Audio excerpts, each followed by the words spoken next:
পুষ্টিমান বৃদ্ধি ও সরকারি মিড ডে মিল ব্যবস্থায় উদ্ভাবন আনতে শহর কলকাতায় শুরু এক গুরুত্বপূর্ণ পাইলট প্রজেক্ট। আন্তর্জাতিক আধ্যাত্মিক ও সামাজিক সংস্থা ইসকন, অন্নামৃত ফাউন্ডেশন এবং পশ্চিমবঙ্গ সরকারের যৌথ উদ্যোগে এই উদ্যোগের সূচনা। আলিপুরে ইসকনের রান্নাঘরে এই প্রকল্পের সূচনা করলেন মুখ্যমন্ত্রী শুভেন্দু অধিকারী।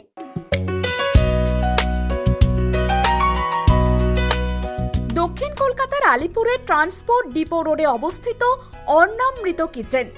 এই চত্বর থেকেই শুরু হলো রাজ্য সরকারি স্কুলের পড়ুয়াদের জন্য মিড ডে মিলের পাইলট প্রজেক্ট। প্রাথমিক ও মাধ্যমিক স্তরের শিক্ষার্থীদের জন্য পরিচ্ছন্ন, গুণমান সম্পন্ন ও পুষ্টিকর খাবার নিশ্চিত করতেই এই পাবলিক প্রাইভেট পার্টনারশিপ মডেলের সূচনা হলো মুখ্যমন্ত্রী শুভেন্দু অধিকারীর হাত ধরে। আলিপুরের অন্নামৃত কিচেন থেকে উন্নত প্রযুক্তির মাধ্যমে স্বাস্থ্যকর খাবার প্রস্তুত করে পৌঁছে দেওয়া হবে নির্ধারিত স্কুলগুলিতে। আধুনিক প্রযুক্তির দক্ষ ব্যবহার ও সামাজিক দায়বদ্ধতার মেলবন্ধনে মিড ডে মিল পরিষেবা পুনর্গঠন করাই এই প্রকল্পের মূল লক্ষ্য। প্রকল্পের উদ্বোধনের পর মুখ্যমন্ত্রী আশা প্রকাশ করেন, এই খাদ্য প্রদানের মধ্য দিয়ে ছাত্রছাত্রীদের স্কুলমুখী করা আরও সহজ হয়ে উঠবে। 500 বিদ্যালয়ের মধ্যে 44,000 পড়ুয়াকে আপাতত খাবার পৌঁছে দেওয়া হবে। এখন এটা পাইলট প্রজেক্ট হিসাবে থাকবে। 3 মাস পর 2.5 লক্ষ শিক্ষার্থীর কাছে পৌঁছে দেওয়া হবে খাবার। আমি সেই মিছিলকারীদের উদ্দেশ্যে বলি, একজনও রাঁধুনি মা, দিদি, বোন কর্মচ্যুত হবেন না। ইসকন তার রান্নার প্রক্রিয়াতে, বিতরণের প্রক্রিয়াতে তাদেরকে যুক্ত করবে। এবং যুক্ত করা শুধু নয়, আমরা তাদেরকে আগের সরকার মাত্র 2,000 টাকা দিত, আমরা আগস্ট মাস থেকে তাদেরকে 1,000 টাকা বাড়িয়ে 3,000 টাকা করে দিয়েছি। 3,000 টাকা কিছুই নয়। এদিনের অনুষ্ঠান মঞ্চ থেকে বিরোধীদের কটাক্ষ করতে ছাড়েননি মুখ্যমন্ত্রী। ডিম নিয়ে বিতর্কের বিষয়েও এদিন মুখ খোলেন তিনি। একই সঙ্গে আশ্বস্ত করেন স্কুলের মিড ডে মিল কর্মীদের চাকরি যাচ্ছে না বলে। যে আপনাদের সঙ্গে কি চুক্তি হয়েছে? প্রথম থেকেই আন্ডা আন্ডা আন্ডা করে মিছিল বের করে ফেললেন।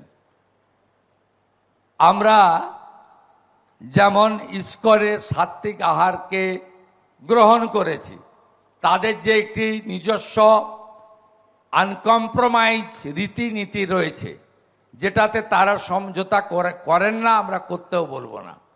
তার বাইরেও আমরা উড়িষ্যাতে আমাদের টিম পাঠিয়েছিলাম। সেখানে এসএইচজি গ্রুপকে দিয়ে আলাদা করে সপ্তাহে 1 দিন করে তারা ডিম সিদ্ধ দেন। আমরা ঠিক করেছি এসএইচজি গ্রুপকে দিয়ে সপ্তাহে এই খাবারের সঙ্গে নয়, আলাদা করে আমাদের ব্যবস্থাতেই 2 দিন বাচ্চাদের ডিম সিদ্ধ বিতরণ আমরা করব। আমরা তার শুভারম্ভ ঘটালাম। আজকে 1 আগস্ট 2026 কলকাতা পৌর এলাকা তথা কর্পোরেশন এলাকার প্রাক প্রাথমিক থেকে উচ্চ প্রাথমিক স্তরে 500টি বিদ্যালয়ে 44,000 শিক্ষার্থীকে আজকে থেকে পুষ্টিকর মধ্যাহ্ন ভোজন পরিবেশনের কর্ম শুরু করা হলো।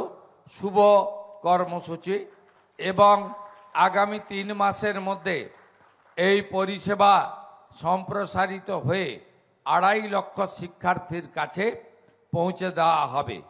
ইসকন সূত্রে খবর, গাড়িতে করে বিভিন্ন স্কুলে গরম খাবার নিয়ে যাওয়া হবে। খাবার স্কুলে পৌঁছানো পর্যন্ত যেন গরম থাকে, সেজন্য খাবার হটপটে করে নিয়ে যাওয়া হবে। মেনুতে এক এক দিন এক এক রকম খাবার থাকবে। ভাত কিংবা খিচুড়ি অথবা পোলাও, মটর পনির, সয়াবিন, 5 মিশালি তরকারি, রাজমা, একটা যে কোনো ফল। কোনো দিন থাকবে মিষ্টিও। পুষ্টিবিদদের সঙ্গে আলোচনা করে এই মেনু ঠিক করা হয়েছে। ইসকন জানাচ্ছে, আলিপুর এবং বাগবাজারে তাদের 2টি রান্নাঘরে মিড ডে মিল রান্না হবে এবং সেখান থেকেই খাবার সরবরাহ হবে। ক্যামেরায় সূর্যশঙ্কর অধিকারীর সঙ্গে সুকৃতি ভট্টাচার্যের রিপোর্ট, KTV বাংলা।